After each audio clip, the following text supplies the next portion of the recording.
సందర్భంగా హిందూ బంధువులందరికీ జై శ్రీరామ్. నా యొక్క శుభాకాంక్షలు. జై శ్రీరామ్. ఈ రోజు జరిగేటువంటి మన భారీ శోభయాత్రను ప్రతి ఒక్క హిందూ బంధువులు శాంతియుతంగా జరుపుకోవాల్సిందిగా కోరుచున్నాము. అదేవిధంగా కార్యకర్తలకు సహకరించవలసిందిగా కోరుచున్నాము. ఇలాంటి సంఘటన జరగకుండా శాంతియుతంగా ఈ పూజా కార్యక్రమాలు జరుపుకోవాలి.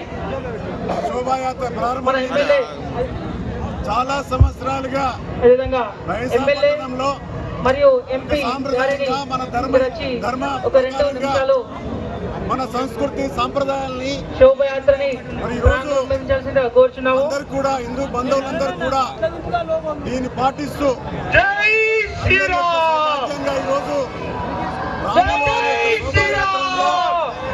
అందరు హిందూ బంధువులు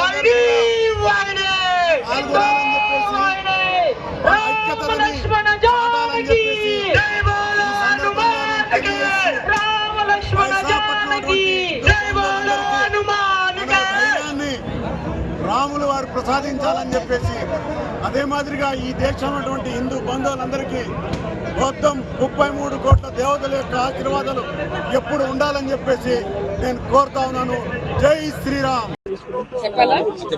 ఈరోజు బైంశాపట్నంలో శ్రీరాముని శోభాయాత్ర ప్రారంభోత్సవానికి ఇక్కడ గోపూజకి రావడం జరిగింది. గోపూజ కంప్లీట్ అయింది. అలాగే రాముల వారి ఈ శోభాయాత్రకి సంబంధించిన పూజ కూడా కంప్లీట్ అయింది. ఈ రోజు ఇక్కడ మేము పోలీస్ బందోబస్తు ఒక 300 మందితో చేయడం జరిగింది. ఏఎస్పీ అవినాష్ కుమార్ ఐపీఎస్ ఆధ్వర్యంలో ఈ రోజు ఇక్కడ బందోబస్తు చేపట్టడం జరుగుతుంది.